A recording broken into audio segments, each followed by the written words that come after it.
So this is the Samsung Galaxy S23 Plus, a flagship that's almost 2 years old, believe it or not.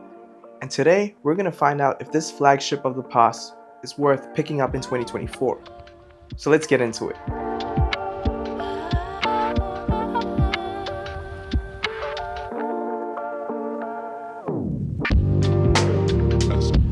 Alright, so design-wise, the S23 Plus features slightly curved side rails over the S24 Plus's flat rails. I think people are split over what they feel is more comfortable. Me, I don't really notice the difference. You get your Type-C charging port down under, along with a speaker grill. Speaking of, you get a stereo setup for your speakers, with the other being at the top of the screen in the mic. Now the display itself is Samsung's classic Infinity O display, and some nice tactile buttons for your volume rockers and power button on the side. I will say that this supposedly green color is quite bland and honestly looks grey at most angles. 2023 was unfortunately the worst year for Samsung phones color-wise. I don't know what was going on, but I'm sure what they were smoking when they came up with this phone color was probably greener than this. All in all, the minimalist approach with the camera lenses floating in space is nice, and this phone feels good in the hand. Now performance here is still solid. I didn't notice any major hiccups when using this phone on a day-to-day basis, completing tasks like answering emails, scrolling on social media, watching YouTube videos and taking photos. The modern Samsung UI is a lot cleaner than it used to be, much more optimized too, which adds to the performance. Gaming was also a great experience here. Now I don't usually game heavily on my phone, but this phone had no problems running higher end games. The Snapdragon 8 Gen 2 plus 8GB of RAM still offers stellar performance in 2024. Now the screen adds to your overall experience. It's a 6.6-inch HDR10 Plus AMOLED panel that is simply brilliant. Samsung has been an industry leader for a while now, and this panel is absolutely no slouch. It gets plenty bright and provides a crisp resolution, deep blacks, and punchy colors. Additionally, it's a 120Hz panel which provides fluid animations when doing daily tasks and is noticeable when gaming.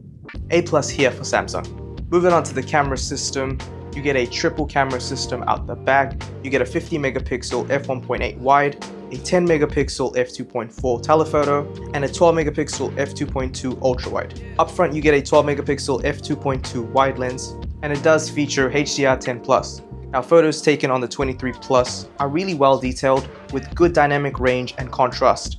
I think the biggest difference between its predecessor was in the computational photography, as photos come out looking more natural rather than over-processed.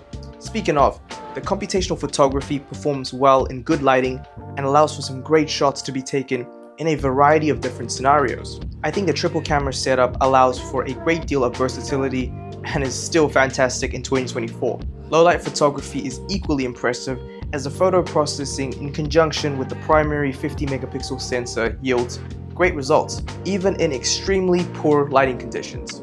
Video here is also decent. This 4K sample was shot at 60 frames per second, and the OIS really shines through, and it can even go one step further and shoot 8K footage at 30 frames per second. All in all, the camera system is a strong point of this phone. Now moving on to battery life, I will say that this thing is a beast. I've been able to consistently get 2 days worth of battery life with it, with about 3.5 hours of screen on time each day, consisting of gaming, texting, calling, navigating, browsing social media, and watching content on YouTube. This is another strong point for the S23 Plus.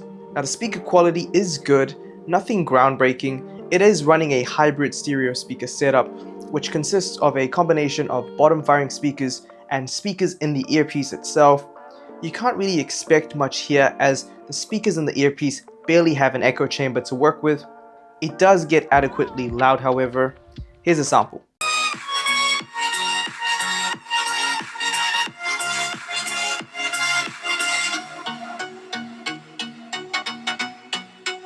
Now I also found the call quality to be pretty decent here as well on both ends, so I'm honestly glad that it does a good job at the phone part in being a smartphone. Now in terms of software and security updates, you can expect at least another 3 years of OS updates as well as another 4 years of security updates, as Samsung pretty much followed in line with Google and have promised 7 years of updates with their more recent phones, which is actually a great thing because it gives us, the consumer, a great peace of mind. Alright, so is the S23 Plus worth it in 2024? Absolutely. I think that this is a solid option that delivers well on many fronts. It's got a great screen, has fantastic performance, a very versatile camera system, and is an absolute beast when it comes to battery life. And right now I'm seeing sales on Amazon and they're going for about 650 USD with the 128GB version, and I'm sure this is all to do with the end of the year sales, but this does depend on the region you're in. And I've actually found these phones here locally in New Zealand for even cheaper secondhand, which I genuinely think is a solid option to consider, picking up one of these phones refurbished, as you can always get a good deal. Plus, most local electronic retailers will also throw in a 6-month or even sometimes a 12-month warranty as well, giving you a bit of extra peace of mind. So there you have it. This has been my take on the Samsung Galaxy S23 Plus in 2024. Leave a like if you enjoyed this video. Definitely comment down below if you're rocking an S23 Plus or if you're thinking of getting one. I'd love to hear your thoughts. But yeah, for now, it looks like we're out of time. So I'll catch you guys and girls in the next one. Thank you so much for watching.